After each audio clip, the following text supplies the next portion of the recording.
नमस्कार विद्यार्थी मित्रांनो, नागेश करजगी ऑर्किड स्कूलच्या वतीने मी आदिनाथ सर्वदे आपल्या सर्वांचं मनपूर्वक स्वागत करतो। आज आपण इयत्ता 7वी मराठी या विषयामधील पाठ क्रमांक 9 चा अभ्यास करणार आहोत। पाठाचे नाव आहे वाचनाचे वेड। या पाठाच्या लेखिका आशा पाटील या आहेत। पाठाला सुरुवात करण्या अगोदर लेखिका आशा पाटील यांचा अल्प परिचय आपण पाहणार आहोत। लेखिका आशा पाटील, जन्म 1976, प्रसिद्ध लेखिका। आठवणींचा पाऊस, बिल्वदल हे काव्यसंग्रह, अमृतफळ, आत्मनाद, बंटीची फजिती, शूरवीर, पाखरं, शेवंताबाई इत्यादी कथासंग्रह प्रसिद्ध। तर हा लेखिका आशा पाटील यांचा अल्प परिचय या ठिकाणी आपण पाहिला। यानंतर या पाठामध्ये नेमकं काय दिलेलं आहे हे थोडक्यात जाणून घेऊ। सोनालीने अवांतर वाचन करावे यासाठी तिच्या आईने केलेली युक्ती कशी सफल झाली याचे वर्णन लेखिकेने प्रस्तुत पाठात केले आहे। मुलांनो, या पाठातील सोनालीने अवांतर वाचन करावे यासाठी तिच्या आईने एक युक्ती केली आणि ती युक्ती कशी यशस्वी ठरली, सफल झाली याचे मजेदार वर्णन लेखिकेने प्रस्तुत पाठात केले आहे। चला तर मग या पाठाला सुरुवात करूयात।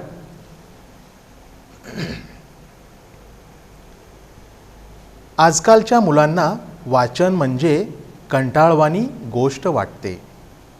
TV, video games, computer, mobile या सर्वांशी त्यांची मैत्री पक्की झाली आहे। या ठिकाणी लेखिका आशा पाटील यांनी आजकालच्या मुलांबद्दल एक छोटीशी तक्रार या ठिकाणी मांडलेली आहे। लेखिका म्हणतायत की आजकालच्या मुलांना वाचन म्हणजे कंटाळवाणी गोष्ट वाटते। घरामध्ये टीव्ही बघणे, व्हिडिओ गेम्स खेळणे, त्याचबरोबर कॅम्प्युटर, मोबाईल ही त्यांची आवडती कामे बनलेली आहेत आणि या सर्व गोष्टींशी त्यांची मैत्री पक्की झाली आहे। खरे तर सोनालीलाही पाठ्यपुस्तकांव्यतिरिक्त इतर पुस्तक वाचनाची बिलकुल आवड नव्हती। तिची आई आणि मोठ्या भावाला मात्र आवड नव्हे तर वाचनाचे वेडच होते। या ठिकाणी या पाठातील सोनालीला पाठ्यपुस्तकांव्यतिरिक्त इतर पुस्तक वाचनाची बिलकुल आवड नव्हती। म्हणजेच सोनाली अवांतर वाचन बिलकुल करत नव्हती। मात्र तिच्या घरात आई व तिचा भाऊ हे मात्र वाचन प्रचंड करायचे आणि त्यांना वाचनाचे प्रचंड असे वेड होते। तिच्या आईने बऱ्याच वेळा वाचनाकडे तिचे मन वळवण्याचा प्रयत्न केला। आपल्या अभ्यासाशिवाय दररोज किमान 2 पाने अवांतर वाचावीत असे तिचे मत होते। सोनालीच्या आईने बऱ्याच वेळा सोनालीचे वाचनाकडे मन वळवण्याचा प्रयत्न केला। सोनालीने दररोज अवांतर वाचन करावं यासाठी अवांतर वाचनाचं महत्त्व पटवून दिलं। अवांतर वाचनाचे फायदे काय काय होतात हेही तिला आईने सांगितले होते, परंतु सोनाली अवांतर वाचन करत नव्हती। तिचे मन वळवण्याचा आईने खूप प्रयत्न केला। आईचं एक स्पष्ट मत होतं की सोनालीने आपल्या अभ्यासाशिवाय, आपल्या पाठ्यपुस्तकांशिवाय दररोज किमान 2 पाने अवांतर वाचावी, असं सोनालीच्या आईचं स्पष्ट मत होतं. खूप प्रयत्न करूनही सोनालीला अवांतर वाचनासाठी प्रवृत्त करण्याकरिता आईला यश येत नव्हते. बघा, म्हणजे आपल्या सोनालीने अवांतर वाचन करावं यासाठी आईने खूप प्रयत्न केले, परंतु सोनालीला अवांतर वाचनासाठी प्रवृत्त करण्याकरिता आईला यश येत नव्हते.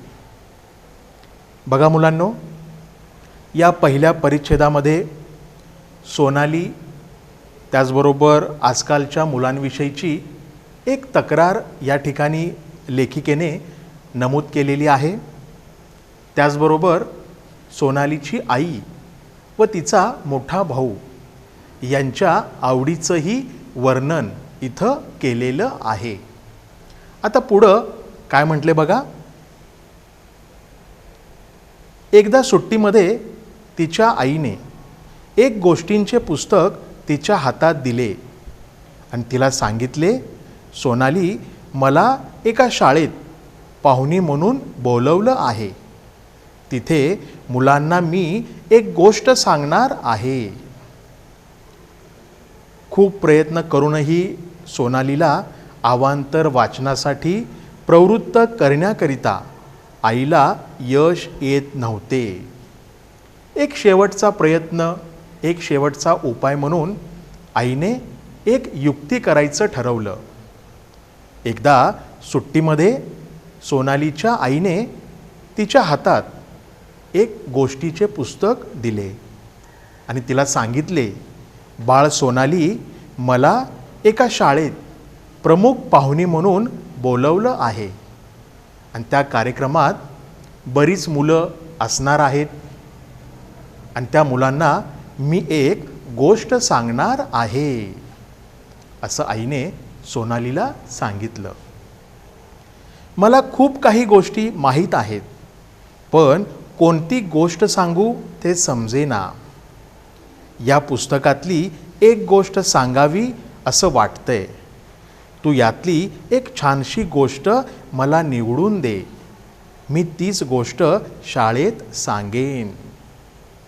सोनालीच्या आईने युक्ती केली आणि सोनालीच्या हातामध्ये एक गोष्टीचं पुस्तक दिलं व तिला सांगितलं की मला एका शाळेमध्ये प्रमुख पाहुणी म्हणून बोलवलं आहे आणि त्या कार्यक्रमात बरीच मुलं ही उपस्थित असणार आहेत आणि त्या मुलांना मी एक गोष्ट सांगणार आहे. मला खूप काही गोष्टी माहीत आहेत, पण आज घडीला कोणती गोष्ट मुलांना सांगावी हे मला समजत नाही. तर तू या पुस्तकातली एक गोष्ट मला निवडून दे, मग मी तीच गोष्ट शाळेत त्या मुलांना सांगेन, असं आईने सोनालीला सांगितलं. या ठिकाणी एक शेवटचा प्रयत्न म्हणून आईने युक्ती केलेली असते. आता बघू सोनालीच्या आईची ही युक्ती सफल होते का? बघा, आईला मदत म्हटल्यावर सोनालीला शाळेत बाईंनी सांगितलेले आठवले. आपण सर्वांना मदत केली पाहिजे, या मदतीची सुरुवात घरापासून करा.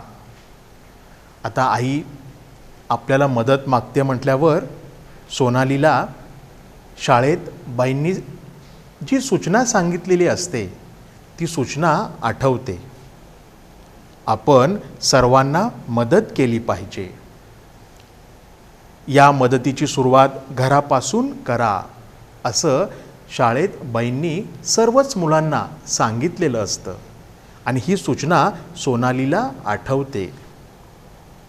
मदत करण्याने आपल्याला तर आनंद होतोच, पण दुसऱ्याचा आनंद हा आपल्याला समाधान देऊन जातो. शाळेत बाईंनी मदत केल्याने आपल्याला नेमका कोणता फायदा होतो हे सुद्धा मुलांना सांगितलेलं असतं. मदत करण्याने आपल्याला तर आनंद मिळतोच, त्याचबरोबर दुसऱ्याचा आनंद हा आपल्याला एक वेगळ्याच प्रकारचं सुख समाधान देऊन जातो. अशा प्रकारे बाईंनी मदत करण्याचे फायदे मुलांना सांगितलेले असतात आणि या मदतीची सुरुवात आपल्या घरापासूनच करा असंही त्यांना सांगितलेलं असतं. तुम्ही घरी किंवा इतर ठिकाणी कोणकोणती मदत करता त्याची नोंद ठेवा आणि ती दर शनिवारी दाखवा. शेवटी बाईंनी त्यांना एक सूचना सांगितलेली असते की तुम्ही आठवडाभरात घरी किंवा बाहेर जी लोकांना मदत कराल त्या मदतीचं वर्णन एका वहीमध्ये लिहून ठेवायचं आणि ते लिहून ठेवलेलं वर्णन आठवड्याच्या शेवटी शनिवारी मला दाखवायचं. त्याचबरोबर वर्गातल्या सर्व मुलांच्या समोर जी तुम्ही मदत केलेली आहे त्या मदतीचं वर्णन सगळ्यांना सांगायचं, त्यांना ऐकवायचं. असंही सोनालीच्या बाईंनी सगळ्यांना सांगितलेलं असतं. सोनालीने आत्तापर्यंत बऱ्याच नोंदी वहीत केल्या होत्या. आईला मदत ही एक नवीन नोंद होईल. बाई देखील सगळ्यांसमोर आपले कौतुक करतील, शाबासकी देतील या विचाराने तिने पटकन हो म्हणून आईच्या हातातले पुस्तक घेतले. बघा मुलांनो, सोनालीने आत्तापर्यंत बऱ्याच नोंदी वहीत केलेल्या असतात. म्हणजेच सोनालीने यापूर्वी घराच्या बाहेर बऱ्याच जणांना मदत ही केलेली असते आणि त्या मदतीची नोंद आपल्या वहीमध्ये सुद्धा ती लिहून ठेवलेली असते. आता आईला मदत ही एक नवीन नोंद होईल. शाळेत बाई देखील सगळ्यांसमोर आपले कौतुक करतील, आपल्याला शाबासकी देतील या विचाराने सोनालीने पटकन आईला हो म्हटले व तिच्या हातातील गोष्टीचे पुस्तक घेतले. बघा, म्हणजे या ठिकाणी आईला मदत करण्यासाठी सोनाली तयार झाली. आता पुढं नेमकं काय होतं बघा. आईने तिला दिलेल्या पुस्तकात छोट्या छोट्या कथा होत्या. नुसत्या कथांची नावे वाचून कोणती कथा निवडावी हे तिला कळेना. सुरुवातीला सोनालीच्या मनात एक विचार आला की आपण या कथेच्या पुस्तकातील ज्या काही कथा आहेत त्या कथांची सुरुवातीला नावे वाचावीत आणि त्यावरून एखादी गोष्ट निवडावी. परंतु नुसत्या कथांची नावे वाचून कोणती कथा निवडावी हे तिला कळत नव्हतं, ते तिला कळेना. शेवटी तिने नाईलाजाने एक एक करून जवळजवळ 10 कथा वाचल्या. अवघ्या 1-1.5 तासात सारे पुस्तक वाचून झाले. बघा, म्हणजे सुरुवातीला सोनालीला वाटत होतं की आपण नुसती कथांची नावं वाचू अगोदर आणि त्या नावावरून एखादी कथा आईला निवडून देऊ आणि तीच शाळेत मुलांना सांग असं तिला आपण सांगू. परंतु नुसत्या कथांची नावे वाचून कोणती कथा निवडावी हे तिला कळेना आणि मग शेवटी नाईलाजाने तिने एक एक करून जवळजवळ 10 कथा वाचून काढल्या आणि त्याही अवघ्या 1-1.5 तासात संपूर्ण कथा वाचून काढल्या. खरे तर प्रथम तिला हे फारच कंटाळवाणे वाटले होते, पण जसजशी ती पुस्तकातल्या कथा वाचू लागली तसतशी तिला पुढची कथा काय आहे, त्यात काय लिहिले आहे याविषयी उत्सुकता वाटू लागली. त्यानंतर तिने पुस्तक केव्हा संपवले हे तिला कळले नाही. बघा, म्हणजे सुरुवातीला वाचन करणं हे सोनालीला कंटाळवाणं वाटत होतं. आणि ज्यावेळेस आईकडून तिने कथेचं पुस्तक हातात घेतलं त्यावेळेस कथा वाचत असताना तिला थोडं कंटाळवाणं वाटलं. पण जसजशी ती पुस्तकातल्या कथा वाचू लागली तसतशी तिला पुढची कथा काय आहे, त्यात काय लिहिले आहे, त्या कथेचा आशय काय आहे, तात्पर्य काय आहे याविषयी उत्सुकता वाटू लागली. कारण त्या पुस्तकातल्या सर्वच कथा खूप मनोरंजक अशा होत्या. आणि शेवटी तिने पुस्तक केव्हा संपवले हे तिलाच कळले नाही. बघा मुलांनो, म्हणजे अवांतर वाचन न करणारी सोनाली चक्क या ठिकाणी कथेचं पुस्तक अवघ्या 1 ते 1.5 तासात वाचून काढते. आईने जी युक्ती केलेली असते ती युक्ती कुठंतरी सफल होताना दिसत असते. आता पुढं काय म्हटले बघा. कथा तर सगळ्याच आवडल्या, त्यातली कोणती निवडावी ते समजेना. ती आईकडे गेली व आपल्या समोरील समस्या सांगितली. त्या कथेतील सर्व कथा, कथेच्या पुस्तकातील सर्व कथा सोनालीने वाचून काढल्या आणि त्याही अवघ्या 1 ते 1.5 तासात. सर्वच कथा खूप छान मनोरंजक अशा होत्या आणि त्या सगळ्याच सोनालीला आवडल्या. आता त्यातली कोणती कथा निवडावी हे तिला समजेना. तिच्यासमोर एक मोठी समस्या उभी राहिली. मग ती परत आईकडे जाते आणि आईला आपल्या समोरील समस्या सांगते. मग तिची आई काय सांगते बघा. मग आईने तिला प्रत्येक कथेचा थोडक्यात सारांश एका पानावर लिहिण्यास सांगितले. आपली मुलगी अवांतर वाचन करू लागते म्हटल्यावर आईनेही सोनालीला छान प्रोत्साहन दिले आणि तिला त्या समस्येवरील एक छोटासा उपाय सांगितला. आईने तिला प्रत्येक कथेचा थोडक्यात सारांश एका पानावर लिहिण्यास सांगितले. सोनालीला प्रथम हे काम सोपे वाटले, पण 1-2 कथानंतर पुढच्या कथेत काय आहे हे पटकन आठवेच ना. सुरुवातीला सोनालीला सारांश लेखन हे काम सोपे वाटले, पण 1-2 कथा त्या कथेचा सारांश लिहून झाल्यावर पुढच्या कथेत काय आहे हे पटकन तिला आठवेच ना. तिने आईला मी पुन्हा एकदा पुस्तक वाचते म्हणून सांगितले. खरे तर आज घरात आजी, आजोबा, बाबा, दादा, काकू, काका या साऱ्यांनाच सोनालीकडे पाहून नवल वाटत होते. सोनाली सारांश लेखन करू लागली. 1-2 कथा लिहून झाल्यानंतर त्या कथेचा सारांश लिहून झाल्यावर पुढच्या कथेत नेमकं काय दिलेलं आहे हे तिला आठवेच ना. मग परत ती आईला म्हणते की मी पुन्हा एकदा हे पुस्तक वाचते. आणि हा सगळा प्रकार घरातले सर्व सदस्य पाहत असतात.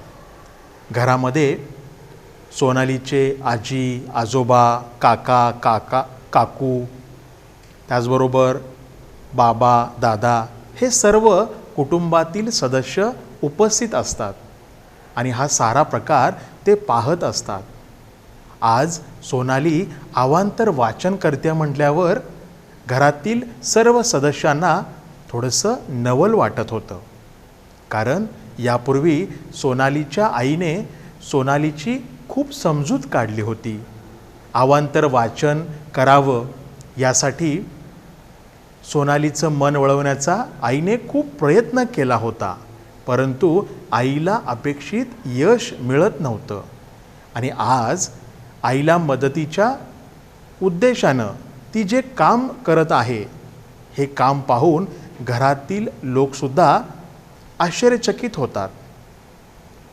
ठीक आहे मुलांनो, तर बघा आज आपण वाचनाचे वेड या पाठाचा पूर्वार्ध पाहिला. या पूर्वार्धामध्ये लेखिका आशा पाटील यांनी सोनाली व आजकालच्या मुलांबद्दलची एक छोटीशी तक्रार सुरुवातीला नमूद केली आहे. त्याचबरोबर सोनालीच्या आईने जी युक्ती केली त्या युक्तीप्रमाणे सोनालीच्या आईने सोनालीच्या हातात गोष्टीचं पुस्तक दिलं व त्यातली कथा निवडून देण्यास सांगितलं आणि सोनालीही हे काम करण्यास तयार झाली. ठीक आहे, तर हा पूर्ण पूर्वार्ध तुम्हाला छान समजला असेल. यानंतर या पूर्वार्धातील कठीण शब्दांचे अर्थ समजून घेऊयात. ठीक आहे, बघा तुमच्या टीव्ही स्क्रीनवर शब्दार्थ दिसत असतील. कंटाळवाणी म्हणजे कंटाळा येईल अशी. कंटाळवाणी म्हणजे कंटाळा येईल अशी. बोरिंग, इंग्रजीमध्ये बोरिंग असे म्हणतात. किमान म्हणजे कमीत कमी, मिनिमम. अवांतर म्हणजे पाठ्यपुस्तकाव्यतिरिक्त इतर वाचन, एक्स्ट्रा. त्यानंतर समाधान म्हणजे सुख, आनंद, सॅटिस्फॅक्शन. प्रवृत्त म्हणजे तयार, उद्युक्त करणे. आता या ठिकाणी काही वाक्प्रचार दिलेत. पहिला वाक्प्रचार आहे मन वळवणे म्हणजे तयार करणे. एखादी गोष्ट करण्यासाठी मन वळवणे, तयार करणे. नोंदी करणे, लिहून ठेवणे. उत्सुकता वाटणे म्हणजे कुतूहल वाटणे. बरोबर. मन वळवणे, तयार करणे, नोंदी करणे, लिहून ठेवणे, उत्सुकता वाटणे, कुतूहल वाटणे. यानंतर काही प्रश्न उत्तरे दिलेली आहेत. यातील पहिला प्रश्न उत्तरे लिहा. यातला पहिला प्रश्न, आजकालच्या मुलांना कंटाळवाणी वाटणारी गोष्ट कोणती बरं आहे? तर वाचन, रीडिंग. बरोबर. म्हणजे आजकालच्या मुलांना वाचन करायला बिलकुल आवडत नाही. ही त्यांच्यासाठी कंटाळवाणी गोष्ट वाटते. ठीक आहे. यानंतर सोनालीला यासाठी प्रवृत्त करण्यात आईला यश येत नव्हते. सोनालीला यासाठी, कशासाठी? प्रवृत्त करण्यात आईला यश येत नव्हते. आणि उत्तर आहे अवांतर वाचनासाठी. बरोबर. सोनालीच्या आईने सोनालीने अवांतर वाचन करावं यासाठी तिचं मन वळवण्याचा खूप प्रयत्न केला, परंतु त्यांना अपेक्षित यश येत नव्हते. आणि मग त्यांनी एक युक्ती शोधून काढली. बरोबर. ठीक आहे. पुढचा प्रश्न, बाईंनी सांगितलेल्या नोंदवहीत ही नवीन नोंद होईल असे सोनालीला वाटले. बाईंनी सांगितलेल्या नोंदवहीत ही नवीन नोंद होईल असे सोनालीला वाटले. कोणती बर नवीन नोंद होईल? तर आईला मदत केल्याची एक नवीन नोंद नोंदवहीमध्ये नोंदवली जाईल. बरोबर. त्यानंतर सोनालीचे पुस्तक किती वेळात वाचून झाले? आईने सोनालीच्या हातात गोष्टीचं जे पुस्तक दिलं त्यामध्ये एकूण 10 कथा असतात आणि त्या 10 कथा सोनालीने केवळ 1 ते 1.5 तासात वाचून काढल्या. बरोबर, म्हणजे सोनालीचे पुस्तक 1 ते 1.5 तासात वाचून झाले. आलं लक्षात. पुढचा प्रश्न, वाचनाचे वेड या पाठाच्या लेखिका कोण बरं आहेत? आपण सुरुवातीला पाहिलेलं आहे. उत्तर आहे आशा पाटील. ठीक आहे.